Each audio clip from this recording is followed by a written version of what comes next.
Morawy to kraina, w której historia spotyka się z winem, a smaki łączą się z niezwykłymi widokami. W tym odcinku odwiedzimy średniowieczną Ichlavę, barokowe Jaromierzyce nad Rokitną, zabytkowe Znojmo i pełen pałacowego splendoru Kromierzysz. Pokażemy Wam czeską kuchnię pełną aromatów. Zajrzymy do bajkowych piwniczek winnych, które wyglądają jak wyjęte z Hobbitonu, a na koniec wejdziemy na wieżę widokową nad Wirnoroślami, skąd Morawy prezentują się naprawdę magicznie. Zapraszamy w podróż pełną smaków, historii i niezwykłych krajobrazów.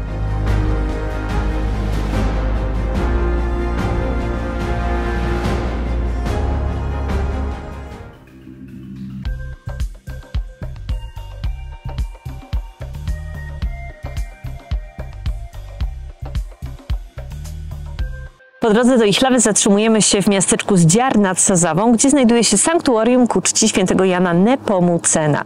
Jest to obiekt pielgrzymów, cel pielgrzymów z całych Czech. Natomiast nas może ze względów sakralnych jakoś nie porwał, ale jest bardzo ciekawy architektonicznie i został wpisany na listę Światowego Dziedzictwa UNESCO. Już jak zobaczycie widok z lotu ptaka, to zobaczycie, że mury są w kształcie gwiazdy i w środku jest dużo takich symboli związanych z gwiazdą, a to wszystko za sprawą legendy, że w miejscu, w którym zatonął święty Jan Nepomucen, pojawiła się korona z 5 gwiazdami. Ciekawe jest też to, że wchodząc do sanktuarium jest bardzo charakterystyczne echo, więc nawet jeśli będziecie daleko i powiecie coś nawet szeptem, to w zasadzie słychać Was będzie tutaj na całym wzgórzu. Warto sprawdzić. Kolejny dzień na czeskich Morawach. Wprawdzie wyjazd był taki dość spontaniczny, bo prognozy pogody były bardzo kapryśne i raz pokazywał, że będzie padać, raz, że będzie piękna pogoda, więc w zasadzie nic nie rezerwowaliśmy. Wczoraj nawet zrobiliśmy podejście do pola namiotowego z naszymi psiakami, no ale chmury burzowe skutecznie nas odwiodły od tego pomysłu, więc dosłownie na ostatnią chwilę, 10 minut przed tym, zanim dotarliśmy do Ichlawy, rezerwowałam nocleg i najtańszy nocleg, który był w opcji z psami, okazał się być ogromnym apartamentem, gdzie są 4 sypialnie, więc mieliśmy bardzo komfortowe warunki, możecie sobie zobaczyć. Piękny, duży salon, kuchnia.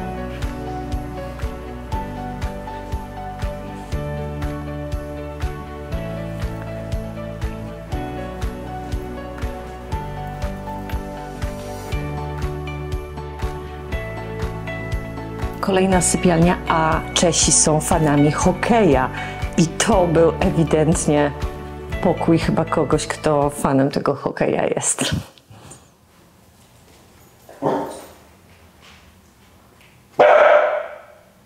Jest jeszcze jedna sypialnia, łazienka, toaleta, więc mogliśmy dzisiaj tak naprawdę każdy mieć swoją.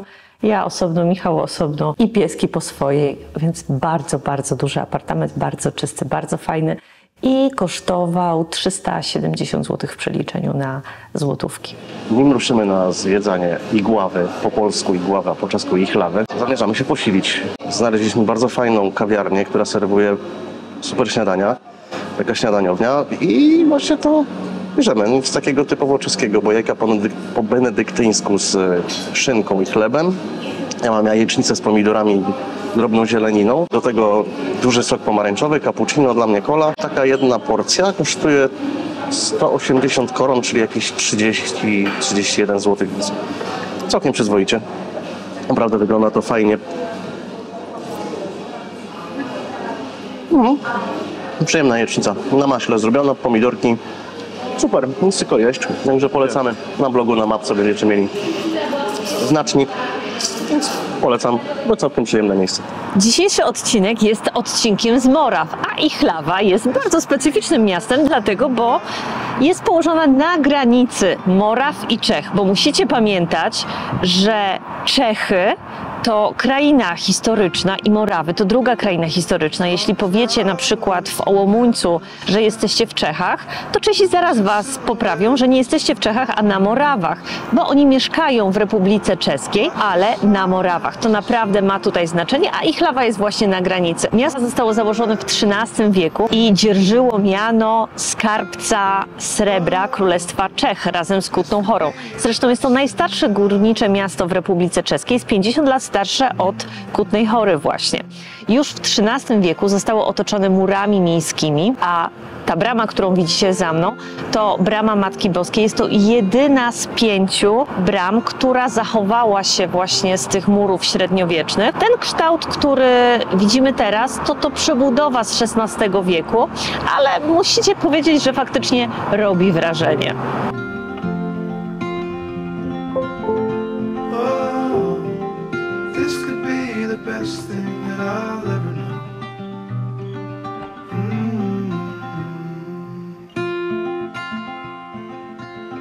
Spacerując sobie w ten piękny, słoneczny, letni pierwszy dzień sierpnia po Ichlawie, napotykamy bardzo wiele miejsc, które związane są z Gustavem Mahlerem, kompozytorem, który mieszkał właśnie tutaj, przeprowadził się tutaj z pobliskiej wsi ze swoimi rodzicami. Zresztą apartament, który mieliśmy, jest tuż obok domu Gustawa Mahlera, a idąc wzdłuż murów miejskich jest park, który nazywa się Parkiem Gustawa Mahlera, który powstał w miejscu spalonej synagogi. Synagoga została spalona w 1939 roku. Zresztą w Ichlawie jest w ogóle dużo miejsc związanych też z Żydami i to było też takie miejsce, gdzie żyła mniejszość niemiecka. Centralnym punktem Starego Miasta jest plac Masaryka, który pełni funkcję rynku. Znajdziecie tutaj ratusz, kościoły, tradycyjnie jak to na Morawach, kolumnę morową i w bocznych kamienicach bardzo dużo ładnych kamieniczek. Chociaż przyznam szczerze, że Ichlawa to nie jest takie typowo turystyczne miasto. Trochę uroku ujmuje jednak to, że wokół rynku nie jest wyłączony ruch samochodowy, ale jest trochę przyjemnych kawiarni. No i przede wszystkim jest czeska pochoda, czyli czeski luz, czeski klimat. Jak ktoś lubi czeską kuchnię, to i poje, i popije, więc na krótki przystanek Ichlawa jak najbardziej. Jedną z najpopularniejszych atrakcji turystycznych Ichlawy są podziemia ichlawskie. To są drugie co do długości podziemia w Czechach, mają 25 km długości. Zwiedzanie odbywa się tylko z przewodnikiem. Niestety my dzisiaj nie wejdziemy, bo jesteśmy z psami nie można wchodzić. Zwiedzanie trwa około 45 minut. Taką ciekawostką jest tunel, który świeci w ciemności. Jeśli chcecie się dowiedzieć dlaczego, no to koniecznie musicie iść na taką prochlitkę. I powstały te podziemia z połączenia średniowiecznych piwnic, bo Ichlawa była naprawdę bardzo bogatym miastem. Może dzisiaj z tych czasów dawnego Prosperity nie zostało za duże. Jedynie co to możemy zobaczyć to bogactwo w tych mieszczańskich kamienicach, które są naprawdę nieźle zachowane. Kolejną taką atrakcją, którą warto zobaczyć, zwłaszcza jak jesteście z dziećmi, to Ichlawskie Zoo, które specjalizuje się w hodowli drapieżnych kotów.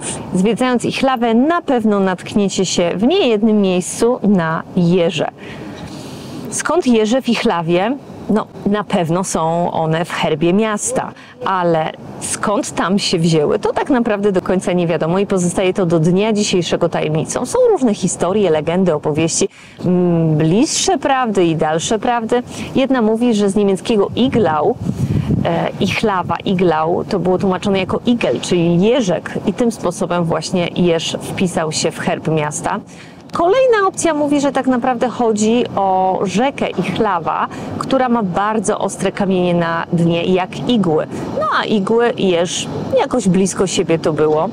Jeszcze inna historia mówi, że kiedy wznoszono mury miejskie, to było tam bardzo dużo gniazd jeży, które trzeba było przenieść, ale tym sposobem właśnie wpisały się one na stałe w historię miasta. A te historie są różne, niektóre mniej lub bardziej mętne i jedno jest pewne, jeży będzie tutaj dużo, nawet lokalne piwo to nic innego jak właśnie jeżyk. Na zakończenie pobytu w Ichlawie wskakuje jeszcze parek w ruchliku, czyli typowa, klasyczna fast foodowa przekąska czeska.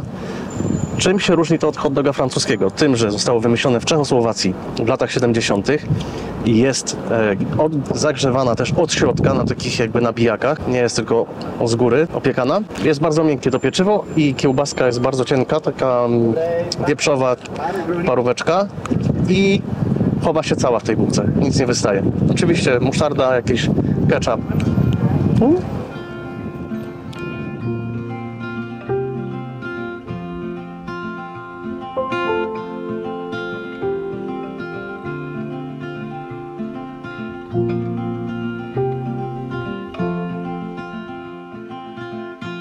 Rainy Jaromierzyce nad Rokitną to miejsce, które nazywane jest Wersalem Mora. Jeśli chodzi o to porównanie do Wersalu, no to z tym to bym aż tak bardzo nie przesadzała.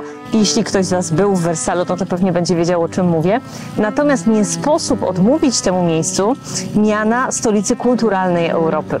Jeśli chodzi o pałac, który tutaj stoi, to nie do końca wiadomo, czy zanim on powstał w renesansie w XVI wieku, to była tutaj wcześniej jakaś gotycka warownia, czy nie, ale jedno jest pewne. Pałac został zbudowany przez ród Kestenbergów, którzy zaczęli władać tymi terenami i to oni doprowadzili do rozkwitu regionu. Jeśli chodzi o barokową przebudowę z początku XVIII wieku, to zasługa ostatniego z rodu, Jana Adama. Był on zdecydowanie mecenasem kultury. Na tamte czasy posiadał bibliotekę z bardzo pokaźnym księgozbiorem, ogromną salę koncertową z własnym zespołem muzycznym, z własnym zespołem teatralnym. Zresztą to tutaj powstała pierwsza czeska opera o powstaniu Jaromierzyc. I była też galeria obrazów. Do tej pory zresztą właśnie tutaj odbywa się na przykład festiwal operowy. Do pałacu przynależą oczywiście ogrody francuskie, ogrody angielskie. I tutaj ciekawostka, w zależności od tego, którym wejściem będziecie wchodzić, to będą takie, gdzie można wejść z psami, ale trzeba je trzymać na smyczy, albo będą takie, że nie można wchodzić z psami, więc jak jesteście z psami, no to szukajcie tego, gdzie można wejść. Oczywiście nie ma to kompletnie żadnego znaczenia już później. Jest to świetne miejsce naprawdę na spacery i takich budowli jak ta w baroku powstało trochę w Europie, natomiast to, co ją wyróżnia, to to, że przynależy do niej pełnowymiarowy kościół. To nie jest taka kaplica pałacowa, jak to zazwyczaj w takich pałacach bywa, ale pełnowymiarowy kościół świętej Markety. Zresztą barokowa perełka właśnie Mora. To, za co ja kocham Czechów, to jest po prostu ich luz. Wyobraźcie sobie sytuację w Polsce, żeby pod kościołem była kawiarnia, w której oprócz tego, że można napić się kawy, można napić się też coś mocniejszego i nazywa się Boża Kawiarnia. To raczej by nie przeszło, a w Czechach jak najbardziej.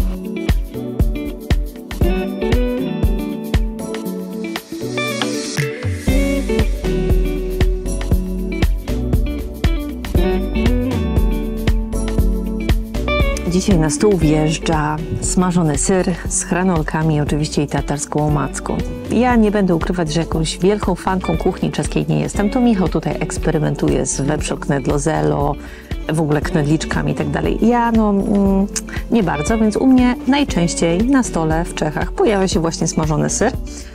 A muszę Wam powiedzieć, że Czesi wcale nie są tacy super dumni z tego, co tak naprawdę można powiedzieć jest już trochę ich daniem narodowym, bo każdy turysta, który był w Czechach, spotkał się z tym, że w zasadzie w każdej knajpie podawany jest po prostu smażony syr. Dlaczego nie są dumni? Bo kojarzy się to z takimi czasami, gdzie było biednie, z czasami komuny, gdzie zamiast mięsa panierowało się właśnie ser i smażyło się ser. Ale no jak to Czechy teraz bez smażonego sera? No trudno sobie to wyobrazić. Dzisiaj jesteśmy w knajpie u Suchego Czerta, zaraz koło zamku. I o dziwo jest tutaj trochę zieleniny, jakieś warzywka, papryka, ogórek. Mówię o dziwo, dlatego, bo to w Czechach też nie jest taki standard. Być może zauważyliście to, że u nas je się dużo takich surówek. Jest jakaś tam, nie wiem, marchewka, buraczki, coś tam. Czesi raczej nie. Oni nawet się czasem śmieją, że jak położy się jakiś tam liść sałaty albo plasterek pomidora, to jest ozdoba talerza, a nie sałatka, więc turyści to są ci, którzy zjedli ozdobę. A tutaj pełnoprawna sałatka, więc jemy. Stary Pałac w Jewiszowicach, godzina 16:01. Pan przychodzi, zamyka bramę i tyle go widzieliśmy. Poszedł do domu. W samym środku wakacji, 1 sierpnia. Podobno jest tam jakiś znany obraz, Obrzezanie Pańskie z 1600 roku, perełka, no ale niestety go nie zobaczymy. Już pomijam fakt, że i tak nie można wchodzić z psami, ale mieliśmy taki plan, że jedno z nas pójdzie na obiad, a drugie zwiedzi i potem się zamienimy, no ale innym razem.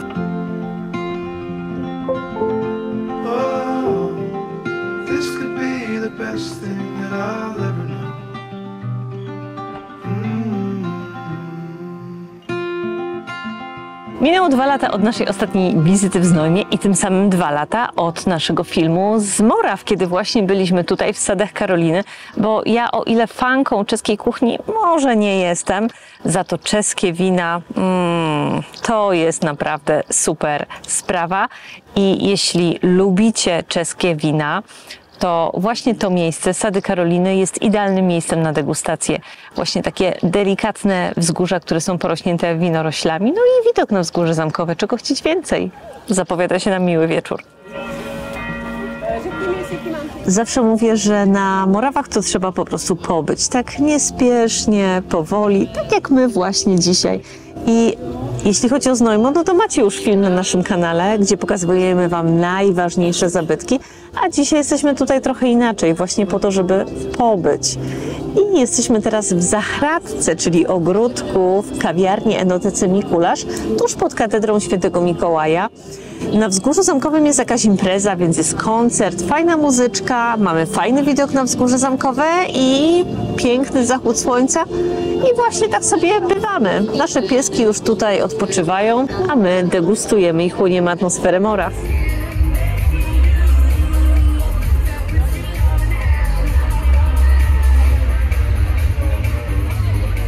Znojmo to także relaks. Wyobraźcie sobie balię pełną wina albo piwa, nieograniczoną możliwość degustacji tego trunku i jakieś fantastyczne przysmaki. To wszystko znajdziecie w znojemskich łaźniach. My byliśmy już w takich łaźniach w Brnie i na pierwszy rzut oka już mogę Wam powiedzieć, że te łaźnie znojemskie są znacznie lepsze.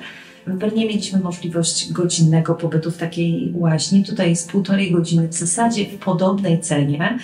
I jest zdecydowanie lepiej zorganizowane, jest przyjemniej, przytulniej, jest możliwość korzystania z sauny, z takiej strefy wypoczynkowej. Możecie sobie również wypocząć na zapiecku, czyli na takich rozgrzanych płytkach pieca kaflowego, jak to dawniej bywało. Więc ja właśnie zamierzam się relaksować. Widzimy się już rano. Klasztor Lucca został założony w XII wieku jako klasztor Norbertanów i szybko dzięki hojności darczyńcom stał się jednym z największych i najpotężniejszych tego typu obiektów w całej Europie Środkowej. Funkcjonował jako klasztor w zasadzie do XVIII wieku, gdzie potem na mocy reform został zlikwidowany i była tutaj fabryka tytoniu, potem szkoła wojskowa i koszary, tak naprawdę w zasadzie do lat 90. XX wieku, bo potem przejęła te tereny firma Znowin Znojmo, która zajmuje się produkcją wina, więc jeśli chcielibyście podegustować różne wina, no to jest dobre miejsce. Są też organizowane takie komentowane prochlitki, czyli wejścia z przewodnikiem, gdzie można zwiedzać wnętrza kościoła Świętego Wacława. Jeśli chodzi o taki spacerek z centrum, to jest mniej więcej pół godziny, ale jeździ też taki turystyczki wlaczek, czyli taki pociąg, którym możecie szybciutko przyjechać i podegustować sobie winka. Większość tych zabudowań klasztornych jest niestety w opłakanym stanie, ale stopniowo są one remontowane. W tej części, która jest odremontowana, funkcjonuje nawet galeria obrazów i możecie zobaczyć tutaj chyba jedne z największych puzli, które mają aż 163 tysiące elementów i ponad 200 osób je układało. Ja lubię puzzle, ale 163 tysiące to jest nawet dla mnie jakiś kosmos. Znojmo to naprawdę świetne miejsce, w którym spokojnie można spędzić cały weekend i ma do zaoferowania nie tylko browar i świetne wina, ale także mnóstwo zabytków. Rotunda, katedra Świętego Mikołaja z amboną, która jest w kształcie globusu i różne inne atrakcje, Muzeum Motoryzacji chociażby, ale o tym wszystkim macie informacje w naszym filmie z Moraw z części pierwszej. A teraz jesteśmy na fajnym punkcie widokowym, skąd jest widok na Stare Miasto. Oczywiście link do mapki, do lokalizacji Google będziecie mieli pod filmem w opisie, więc jeśli chcielibyście tutaj przyjść i nie będziecie wiedzieć, jak tu trafić, to wskakujecie sobie w opis pod nasze filmy i będzie Was ta lokalizacja prowadzić właśnie do tego miejsca tutaj.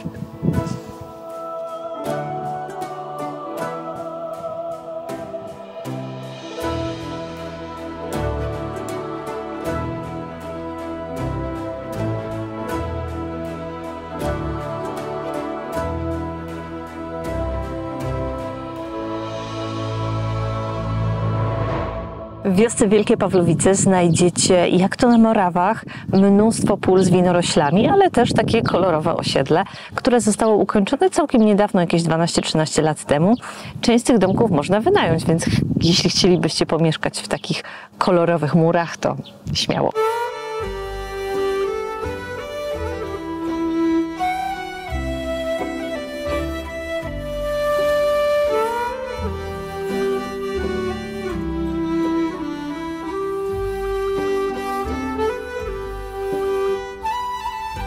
Jedno z najbardziej urokliwych miejsc na Morawach to Mały Hobbiton w miejscowości Wyrbice. To jest mała wioseczka, która wygląda tak, jakbyście się zgubili w świecie Tolkiena. Tylko że w tych piwniczkach jest jeszcze wino, więc jest nawet lepiej niż u Tolkiena. Jest przeurokliwie. Ja w ogóle mam wrażenie, że tych piwniczek tutaj jest tyle, że chyba nawet więcej niż jedna rodzina ma jedną piwniczkę, bo tutaj chyba nawet tyle ludzi nie mieszka, ile tych piwniczek jest, ale naprawdę można tutaj siedzieć, podziwiać te piękne widoki, właśnie na takie całe pola słoneczników, na winorośle i degustować wina. Na szczęście te porcje degustacyjne tutaj to jest takie 50 ml, bo jakbyście tak przechodzili od piwniczki do piwniczki i pili po pełnym kieliszku, to niektórzy mogliby nie wrócić.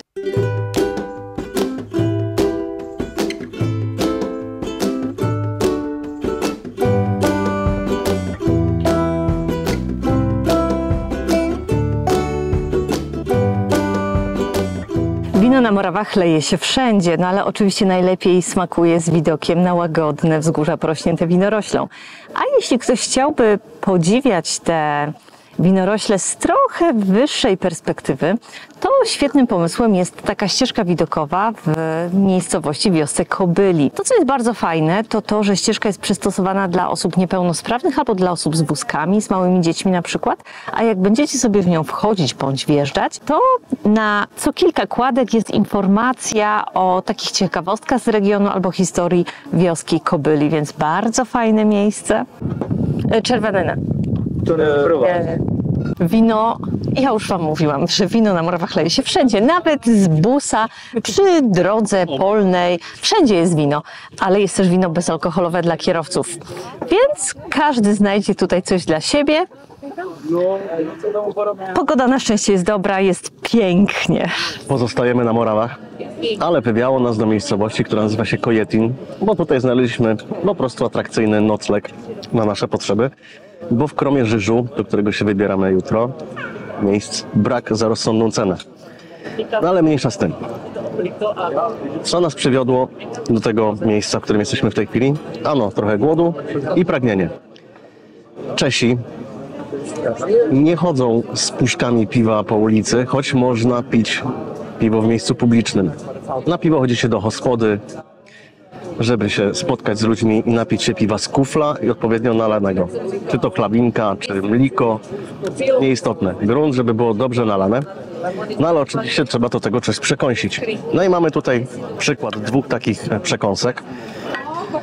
Jedna to są grundle i to jest bardzo morawska przekąska. Są to po prostu takie malusieńkie, rzeczne rybki, najczęściej piskorze albo jazgarze, smażone w głębokim tłuszczu, które się jeszcze jakąś omaczką smaruje i zjada w całości.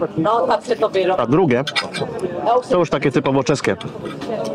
To jest utopenec, czyli topielec po polsku. To kiełbasa zalewana zaprawą octu z cukrem, solą, przyprawami. Przepisów jest masa. Musi być jeszcze do tego cebula, czasem są papryczki. Jest to takie fajne, kwaśna przekąska do piwka. Ona jest w całych Czechach spotykana.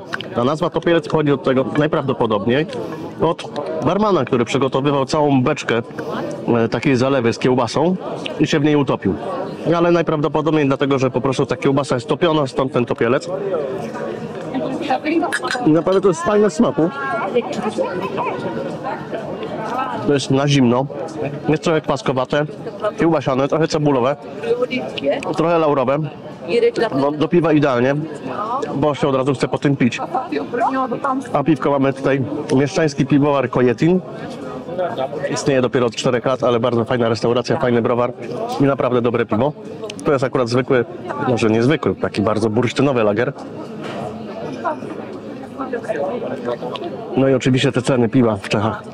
Najpierw 40 koron, 45 koron za kufel to jest około 7 zł. No i bajka, po coś do żabki.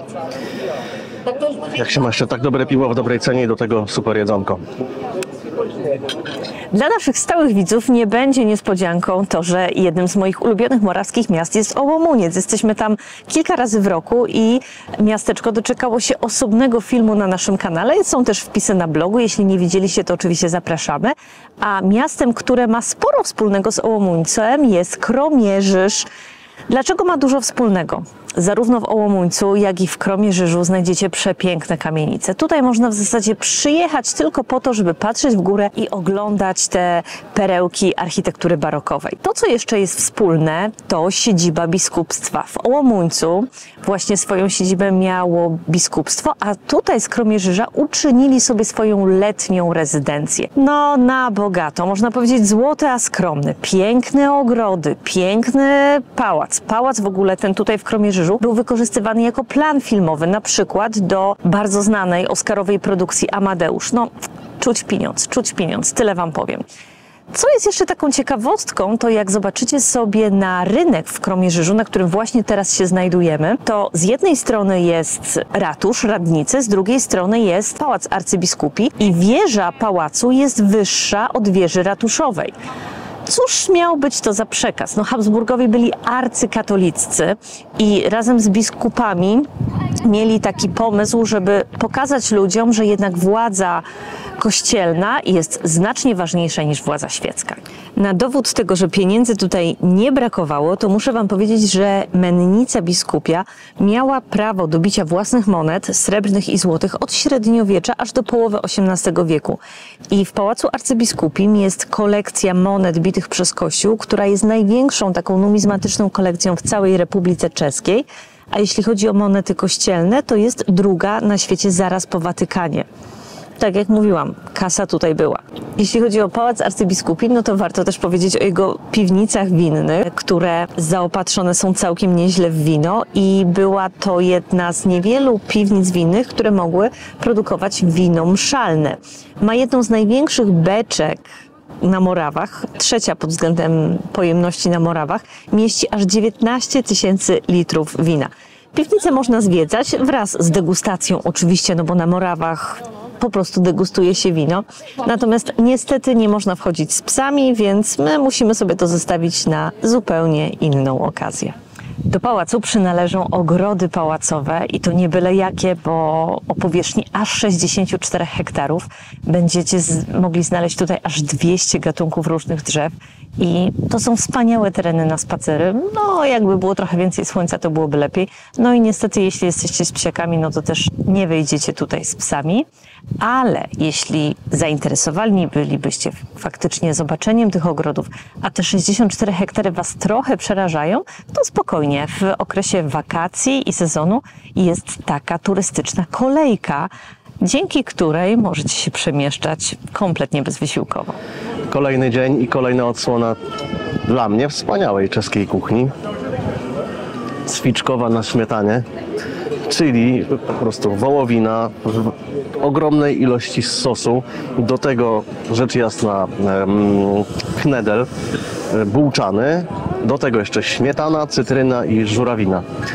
No i to jest to wszystko pływa w sosie. Tym knedlem się to wszystko namacza, nabiera się tego sosu i to jest tak prosta kuchnia.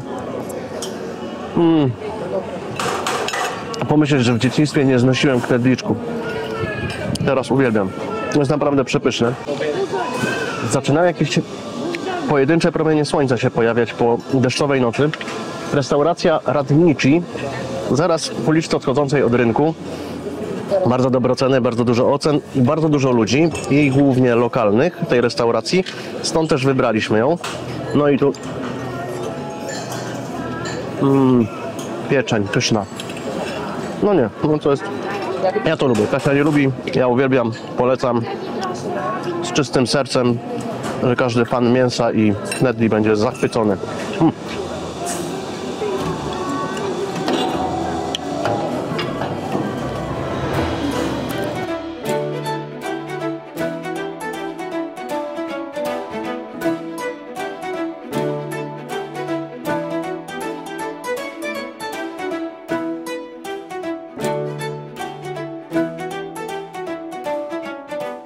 Kawałek poza centrum znajdziecie najcenniejszy zabytek chyba w mieście, wyjątkowy w skali światowej. Ogród kwiatowy, który jest schedą po Liechtensteinach z 1665 roku. Jeśli będziecie jednak spacerować w kolumnadzie w ogrodzie kwiatowym, to uważajcie na to, co mówicie, bo ona nie utrzyma żadnej tajemnicy. Jest tam ciekawe akustyczne zjawisko, które nazywa się ucho Dionizosa, więc cokolwiek powiecie na jednym końcu, ktoś, kto będzie na drugim końcu kolumnady, czyli 244 metrów dalej, na pewno to usłyszy.